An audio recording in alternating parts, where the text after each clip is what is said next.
Now throw your headphones on if you don't mind. Lucky Whitehead joins us, the star receiver and kick returner of the Winnipeg Blue Bombers, Dallas Cowboys alum, joining us on video chat. Lucky, thanks for joining us today. How are things in your life as we sit here? Hey, how are things with you? Things are great. Just training. That's about it. Working out. Are you in Virginia? Where are you joining us from today? Yes, I'm in Virginia right now. Okay, Lucky, can you tell us, please, what's life like in Virginia right now for you and all the people around you with the current pandemic? It's pretty crazy. It's a little scary. I mean, for myself, I'm just washing my hands, doing the regular stuff. But I'm going about my everyday. Just continuing the grind, and my family's doing good, so that's all I'm worried about. Well, a lot of schools are out. A lot of things are closing down a little earlier. So we're taking it serious. Just one more question on this before we go to the fun stuff. Here in Canada, some gyms are closed, some gyms are still open. What about your gym or your training facility where you're working out? Are you doing it at home, or how's this affected your workouts? It hasn't affected it at all. So I do have a membership at Lifetime. So I go there for yoga, and I use their sauna and steam room. I do that probably 3 times a week. And then my training facility, I'm there every day, 5 times a week. I'm off Saturday and Sundays, and I start my workouts at 4:30 in the morning. So, and then I got 2-a-days on Tuesday and Thursday. So that's when I get my cardio and my explosive work in. All right, Lucky. So can I just ask you to please wear rubber gloves in the steam? Because that's what I do, and it's changed my life. Now, moving on. When you came to Canada in 2019 with the Winnipeg Blue Bombers, you took the league by storm from the minute you stepped on the field. Can you just talk about what would be your rookie season in the CFL, even though you're a vet of many NFL years? Yeah, it was a fun transition. Just learning everything, learning the whole offense, and learning the waggles, and just learning how to adapt to the bigger field, the downs. It's only 2 downs. Usually the whole league goes for it on 3rd and 1. Just to be able to transition and pick it up as quick as I did. It was definitely fun for me. I definitely think I had an advantage once I was using my speed. Once I learned the playbook, it was more fun. Lucky, the guys with me, we're all Cowboys fans, so we remember you from there. You were there for 2 years, so drama. Right.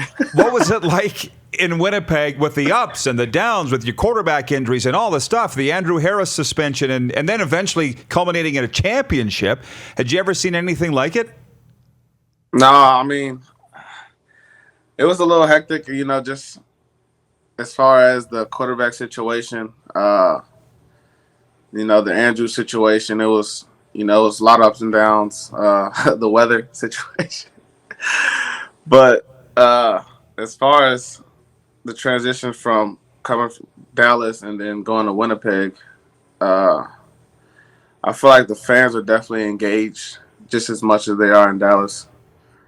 And you got a big target, and you got to carry yourself a certain way when you were in Dallas. So it was easy for me, to adapt and change. But like I said, it was just learning how to, that waggle every single play was definitely like, okay, let's get this. We got to get this body right. But, as far as your returns, though, I just noticed you more as a returner. I mean, the field is so much bigger for you. And you're talking a lot about in the offense, and you're hard to take your eyes off there, too. But which part of this game did you like better? I wanted to do a lot more punt return when I got there, just knowing that you get the little 5-yard, the little halo, and you got more time, more space.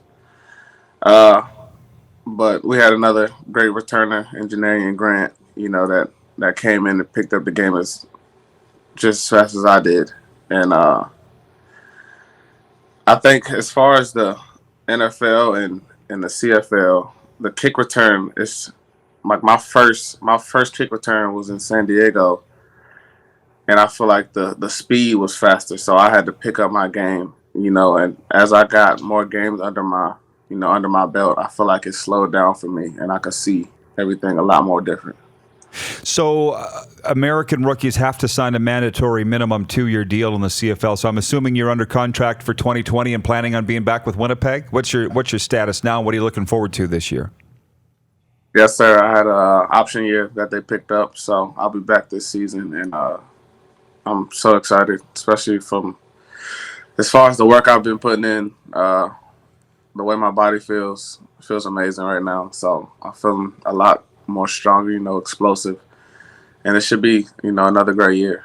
Good. Well, you're the kind of player that this league needs, Lucky, so I'm happy to hear that, and our guys are nodding their heads, same thing. We have a question from a viewer. Colin in Ottawa wants to know, does Lucky think Dak Prescott is getting a raw deal from the Cowboys by being franchise tagged today instead of getting a long-term deal? What do you think?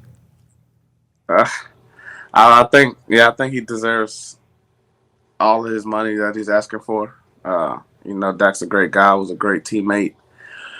But he's a tremendous athlete, and I hope it all works out for him. And I definitely say he deserves everything he's asking for.